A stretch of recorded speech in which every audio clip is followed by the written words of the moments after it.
Welcome to the CISSP Cyber Training Podcast, where we provide you the training and tools you need to pass the CISSP exam the first time. Hi, my name is Sean Gerber, and I'm your host for this action-packed, informative podcast. Join me each week as I provide the information you need to pass the CISSP exam and grow your cybersecurity knowledge. All right, let's get started. Good morning, this is Sean Gerber with CISSP Cyber Training, and I hope you all are having a beautiful day today. Today is an amazing day. We're going to be talking about the incident response process and some key factors that you need to be aware of as it relates to that. One, for taking the CISSP, and two, as a cybersecurity professional who is going to be helping save the planet from the evil hacker horde. And that's your ultimate goal, right? So as you're going to pass the CISSP, you want to be out there to help people and to help companies be successful. And then financially, you want to gain from that, right? That's all it's all about. Well, we're going to be talking about incident response and kind of how the plans you should be, some key things you need to be aware of as it relates to the CISSP exam. But before we do, what I'm trying to do is bring in more content, a few articles that have been out there in the news that you can help you as a CISSP and as a security professional within your organization. Also know I'm going to be making some changes, obviously, to CISSP Cyber Training is going to stay the same, but I'm going to be launching a new podcast called Reduce Cyber Risk. I actually had used both the Reduce Cyber Risk podcast and the CISSP podcast, kind of one and the same, but I'm going to relaunch the Reduce Cyber Risk podcast to have specifically focused on SMB protection, basically small, medium-sized businesses and governmental organizations that are small that need protection from the evil hacker horde. And the ultimate goal is just to kind of help expand that exposure so that people are better prepared for the event that there's going to be a cyber incident. Because guess what? As you all are listening to this, you know it's not a matter of if, it's a matter of when. Okay, so this is an article that came out in Computer World. Now, this was sponsored by Cisco, so obviously, it has a Cisco slant to it, but there's some key things as a security professional you need to be aware of that would really help reduce your organization's cybersecurity footprint, right? And they're some of the issues they may have. Now, the comment they bring up is about 43% of cyber attacks are aimed at SMBs. So if you're not familiar with an SMB, it's a small, medium-sized business. So you could have something from a small machine shop of 5 people up to as many as a medium-sized businesses like over $1 billion in gross sales. So that's a large organization. So you're talking a wide swath of individuals and companies that could be affected by these various attacks. And the reason these SMBs are in many cases attacked more often than some of the larger companies, one is the larger companies can thwart it, but two, the SMBs usually don't have the same kind of budget that a medium or a large company may have. So one of the things that it's recommended is increasing your technology investment. And this IDC is a company that is similar to Gartner, and they go out and they give recommendations on what you should do. And that obviously the recommendation is that you need to have security as part of your company's mindset, their culture, and you need to invest more in the security stack that might be available out there for you. Now, as you're considering protecting your organization, one of the things we always talk about here is making sure you have patches, you have all of the support requests up to date, everything is in place to help protect your company from the various vulnerabilities that are out there. Now, Cisco recommends these 4 main things that you should do to help deal with emerging threats. And we're just going to briefly go over them. And we've talked about this in this overall cybersecurity, the CISSP, but one of the things is firewall and DNS protection. You need to have some level of high quality firewalls and DNS protection for your organization. Now, they obviously include their Meraki firewalls and Umbrella as their products, but you need to have something out there that's in good quality that you could use within your organization. And these firewalls could be virtual, they could be hardware based. Depending upon your organization and how it is architected, it will depend a lot about what type of firewalls you want to use. But again, I know these are basic concepts, but it's important to understand that a lot of these things, if you do the basics, you will dramatically reduce the risk to your organization. Obviously, multi-factor authentication. Cisco has Duo that they use. You can use Ping, any other types of multi-factor authentication that are out there. In many cases, these are very plug and play. They're designed very quickly to be integrated within a small or medium-sized business. So there's lots of opportunity there that you can do this. And it's not super expensive to integrate these type of multi-factor solutions. Another option is single sign-on. Now, this is what allows you, obviously, your employees to use the one set of credentials to log into multiple applications. And then that way they don't have to remember various passwords. So that's an important part in this overall plan as well. If you have some level of single sign-on, and it may potentially it's even incorporated within your multi-factor stack, that will help reduce the risk of employees having passwords that they will reuse over and over again, which will then dramatically reduce your risk as well. So Duo, in the case of Cisco, will do all that for you. And I've used Duo in the past. It's a great product, works awesome, and it may give you what you actually need.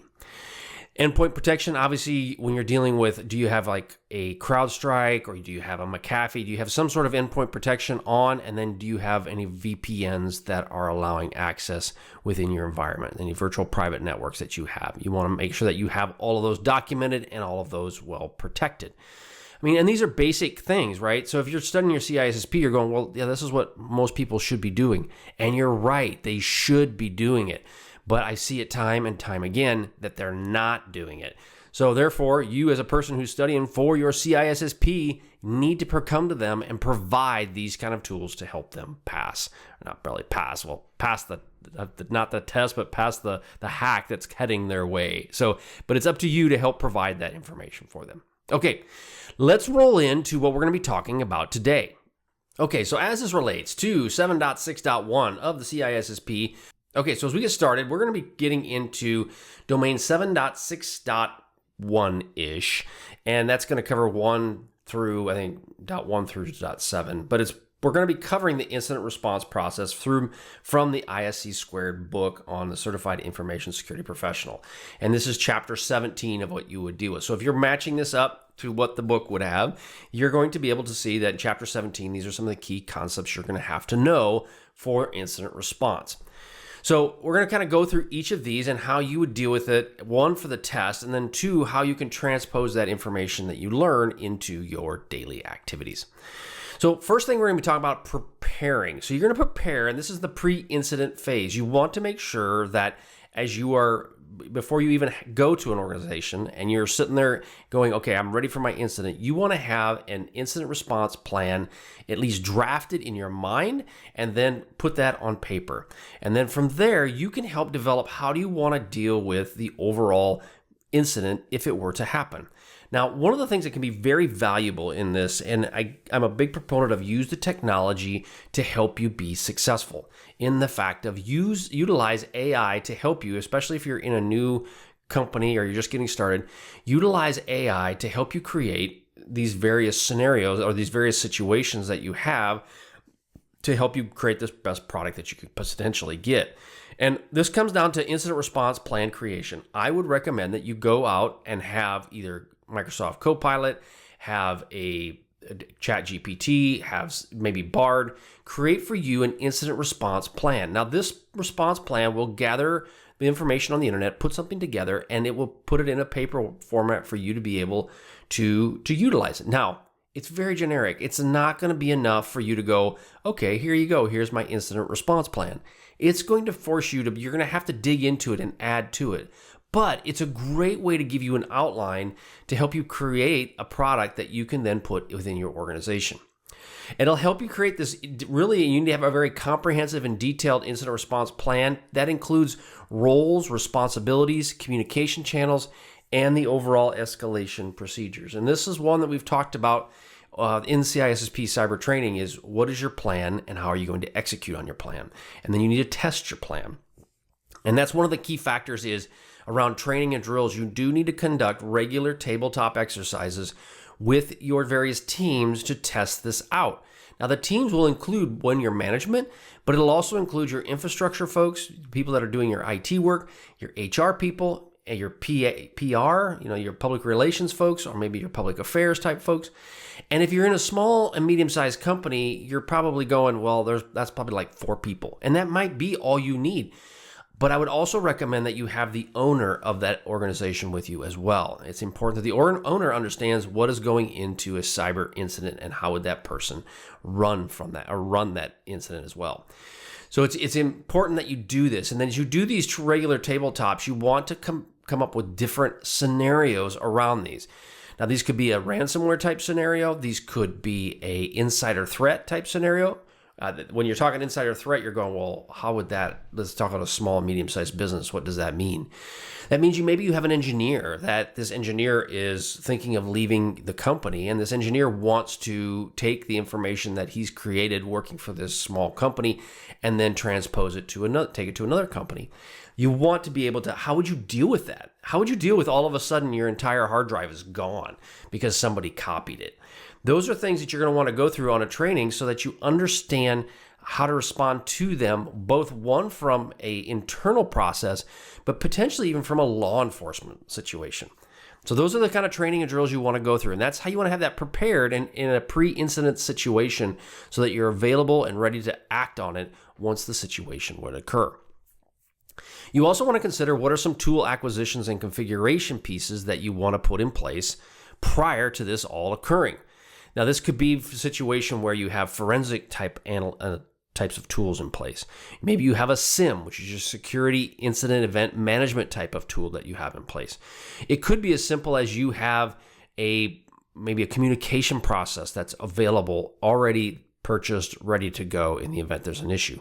You may decide, you know what, I'm not going to purchase any of these things. But I know what tools I'm going to use in the event something bad were to happen. Now, I wouldn't recommend that last one. I actually would recommend purchasing the products as well, just because it's really hard to test it if you don't actually have it. But you're going to have to dedicate resources to go and do this. But if you integrate these tools, one, you purchase them, two, you test them, and then you test them on a frequent basis. When that situation does occur, you will have the ability to respond to it very, very quickly, much quicker than if you didn't even obviously practice for it. Okay, so now we're going to talk about the detection, more or less the identification phase. So this comes into, you want to ensure that during this piece of this, you have in place all of the necessary tools to be able to detect there's a bad thing happening. Just like we talked about with the article about Cisco, you want to ensure you have firewalls in place. You want to ensure that not just that they're enabled, but there's logs that are being generated from these firewalls that are being sent to various systems. And these could be critical systems. You could have a situation where you have the firewall up. It's maybe your internet front-facing firewall. It's up. It's limiting traffic coming into your company. But let's say the bad guys or girls get into your environment. Well, if you don't have the logging enabled and it's not going into a SIEM or somebody's not monitoring it, then you may not even understand that you had an issue when all of a sudden everything blows up and you're like, well, I didn't realize we had an issue. Well, yeah, because if nobody's watching the firewalls or nobody's monitoring these systems, you may not ever know. Now, one thing you may think about as a security professional is it may not be where you buy the tools internally. Maybe you outsource this capability to a third party. I know CrowdStrike is a great example of this. CrowdStrike has a managed service provider product that will then in turn, you can sign up for it and they will manage and monitor all of your infrastructure and ensure that nothing bad will happen. This is a really good product for small, medium-sized businesses because they just don't have the money or the resources to be able to buy all this information or buy all this infrastructure. You also want to create alerts for any sort of suspicious activity that may have attempted. Now, what you want to consider, and this is why I'm not a big proponent of certifications, but I am a proponent of taking some of the courseware that goes with the certification. So as an example, if you have individuals within your organization that maybe study for the Certified Ethical Hacker program, the certification, getting the cert is fine, but understanding the training behind the Certified Ethical Hacker is really important because you understand a bit more of how does an attacker look at an organization. And therefore, you can put in place some alerts that would trigger in the event that there is a potential issue. And so that's a really important factor is that if you have to understand the mind of the adversary. If you don't understand the mind of the adversary, odds are highly likely that you will not truly be able, they will get around you. They will work around your path. One of the things I've talked to a couple of friends of mine that are here locally that work for a strong CI or cyber organization, and they work on the red team piece of this. They're going against some companies that I've worked with in the past, and one of the comments that I've made to them is, most times cybersecurity professionals will look at they call it the low-hanging fruit, which I actually hate that term. It is stuff that's easy, right? So if you have tools that are telling you that if you fix this problem, it's a high or critical issue, then security professionals go, oh, great, let's fix it. High, critical, fixed it, boom, done. And that's great, but what about the medium ones? And if you're an attacker, will an attacker leverage a medium vulnerability? And I will say yes, they will do that all day long because they know that they can do that under the wire and you won't even look for them. So I say all of this to basically be understanding the mind of an attacker is a really good thing for putting alerts in your organization to understand if somebody's trying to gain access to your company. And this could be multiple failed login attempts. It could be service accounts that may be used and off times or off hours. All of those things can help be set up to alert for suspicious activities. The other thing is network traffic analysis. You really want to look in for any sort of network traffic that might be occurring that is out of the ordinary. Do you have unexpected spikes in your network traffic? Are your IDS, your intrusion detection and prevention systems, are they flagging on potential threats and may look like a false positive, but are they truly a false positive? Are they something that is actually legit? And so, therefore, it's important that you understand the patterns and the behaviors of these systems so that you can ensure that they're properly being mitigated and monitored. And also, if you do hire out a third party to do some of this for you, it's imperative that you know your network so that you can explain this to this third party, what may be a false positive and what may not be a false positive. So that's just kind of something to consider. Last thing is behavior analysis or analytics. You need to understand the behaviors of your people. Do they have access to sensitive files?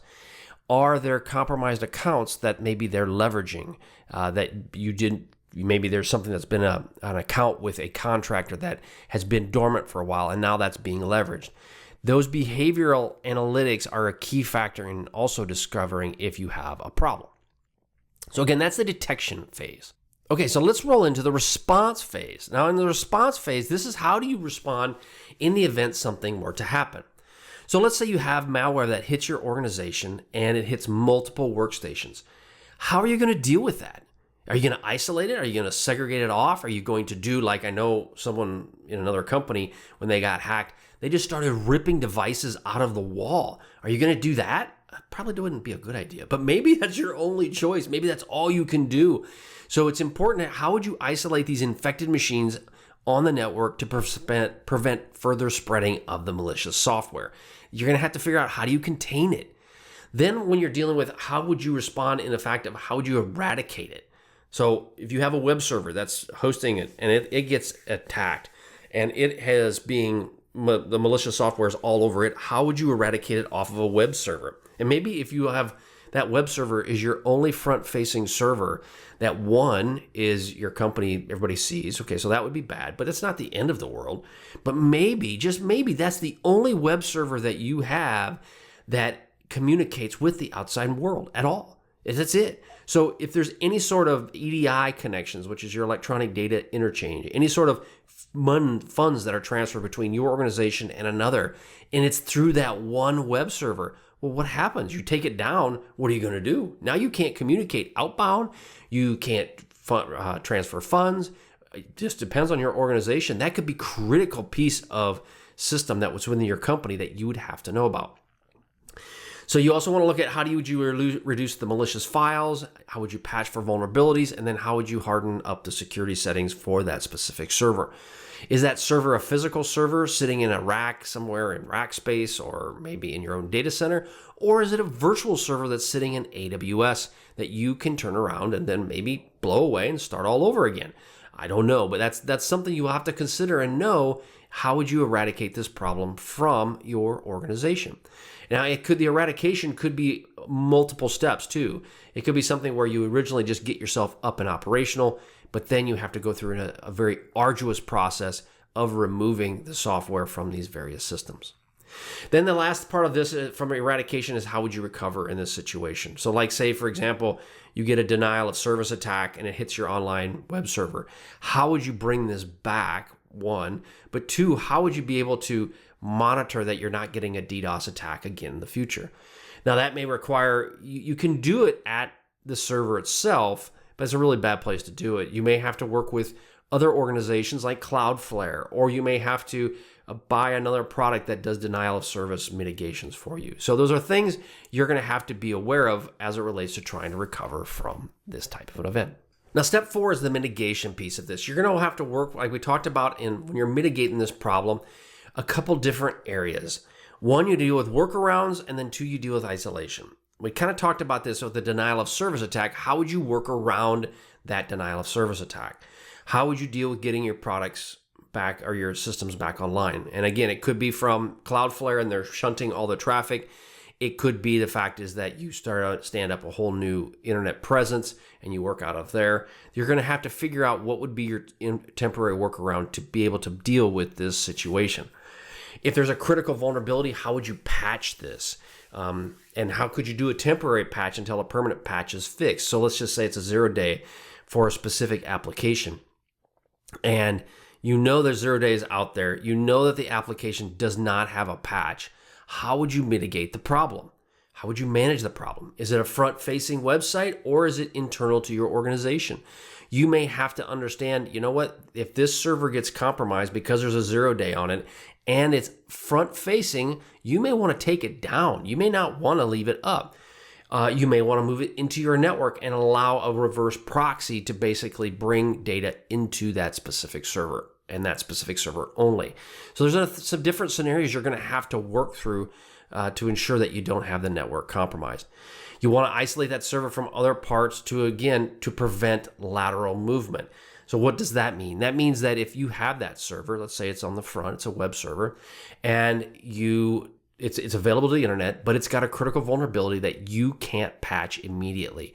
What could you do? These are just some options. You could bring them into your network. You could have a reverse proxy set up so that if anybody wants to gain access to this server, they have to go to a specific address that would then in turn drop them into your network to gain access to this server.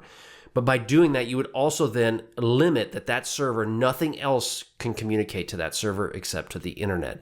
And that would limit the amount of exposure of someone trying to get into your network where they could do lateral movement within your company.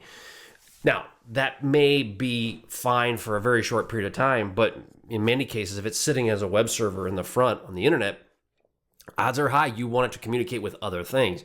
So sitting it internal to your network and not being able to communicate may defeat the purpose a bit. So you're going to have to just decide how would you manage that. And so that's where you'll work with your architects to figure out what is the best course of action around it. Now, when you deal with reporting, what could you do as it relates to dealing with the report? What are some different aspects that you can come into when it comes to reporting? Well, data breach reporting, as you can see, is getting to become a huge factor, especially when it comes to regulations. I am dealing with this all the time. I see this from both China, I see it from the United States, and in Europe as well. There's new regulations that are coming out that are forcing security professionals to be experts in so many things. The NIS2, it's NIS2 out of Europe, is a huge factor in new and emerging technologies, and it's putting a lot of restrictions on companies that are putting in this technology in Europe. You need to be aware of that. Well, if there's an incident that occurs, who are you going to call? Not Ghostbusters. You could call Ghostbusters, but they may not help you a lot. But when it comes to an incident, are you going to call the CEO? You want to have a plan, and this comes down to part of the beginning where you have an incident response process to call in the event that there is an incident. I call the CEO. I call the CIO. I call IT. I call it a regulator. Do I deal with a regulator that is in my space? In the United States, you have the Environmental Protection Agency. Is there a regulator you got to talk to with them? Do you have to deal with Department of Homeland Security? China, it's the MIIT. Who do you talk to there? You're going to have all of these various types of responses planned and ready to go. You also need to make sure, though, that if you do have we've mentioned this at CISSP cyber training multiple times, just because you have a breach does not mean you need to notify somebody immediately. Now, if they have notification requirements, yes, you need to meet whatever the compliance requirements are around breach notification. But we talked about this before. When it comes to breach notification, you need to have some lawyer friends, everybody get in a room and decide what is a breach notification. When will we do a breach notification? Reason is because that term, don't leave that up to just your interpretation or the lawyer's interpretation of what it is, and have that well defined and understood by all parties. It's an important factor, one of the most important factors I can tell you, and as it relates to incident management. Have that defined. And you know what? It's like Mike Tyson said. I love this quote. He goes, "You have a plan when you go in the ring until you get hit in the face, and then your plan goes out the window, and you have a new plan." Well, that's the same thing with this incident response process. You have a plan until the malware hits you in the face, and then you come up with a new plan. But at least you've discussed the plan, so you know what you may or may not do. Actions taken, you need to have their successful phishing attack and the compromises that would potentially could happen with employee credentials. You need to understand how the incident was handled, and then how you deal with password resets, user education, and so forth. So again, those are all the things that can happen through a reporting process relating to incident response. You also need to have some sort of lesson learned process that you would go through related to this, which we'll get into the next, that's in section 7. But when you're dealing with reporting, having a lessons learned plan, one, dealing with the regulators and with your senior leadership is an important factor as well. Step 6, this is where you're dealing with recovery. How do you recover from the situation? And this comes into, do you have images that are already built that you can recover from? One, you need to validate that why it crashed, why you had this situation. Was it because of malicious software? Was it because of maybe a new hardware update? Was it due to somebody just hitting *** delete? What was it? You need to understand those and recover from that. But do you have a plan to recover with these systems? Is the recovery something that is relatively simple to do? So if you have backup systems, can you just restore from these backups with a push of a button? Is it to the point where it's all images and we can restore? Not a problem. That is where you want to be. That is the ultimate litmus test, is that you don't have to let it worry you about business resiliency, and that you can stay operational no matter what the situation, no matter what the time, what you may run into.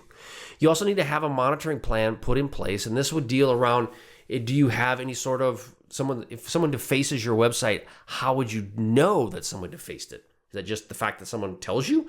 Or do you have some sort of alerting and monitoring to let you know that potentially could happen?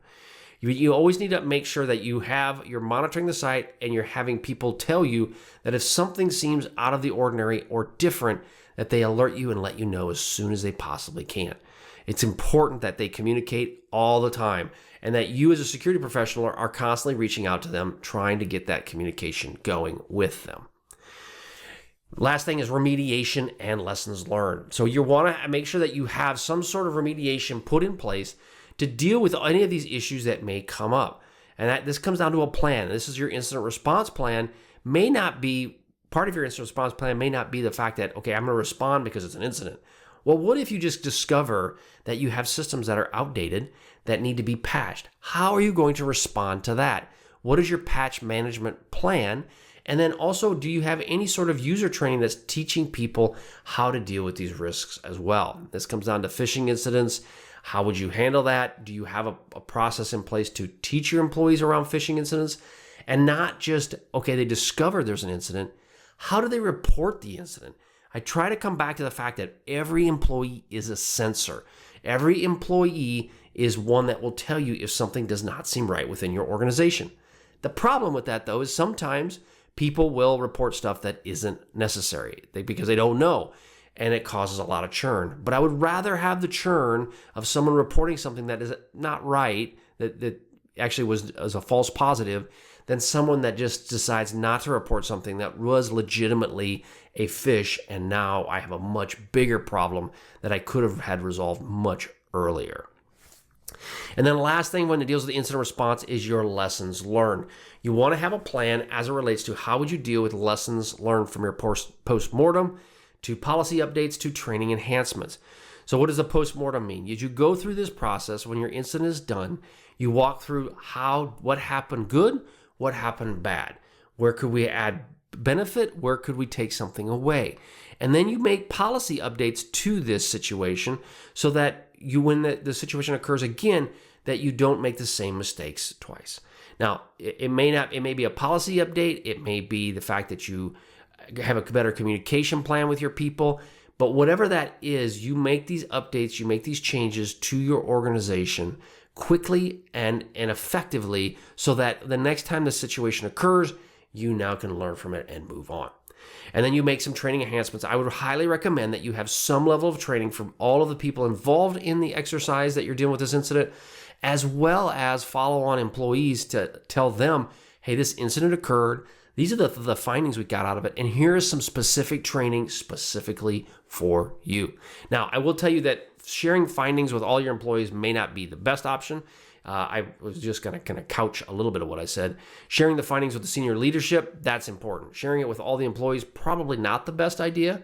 One, you don't want them to know some of the things that happened, but I would share with your employees that you did do a tabletop exercise. It was successful, and that you had some great learnings that would affect them directly, just because they need to know that you're doing these things. One, I just TNO, I trust no one, but also to the fact that they need to know that you're doing these things to help protect the data, and it's their responsibility as an employee to highlight any problems they run into.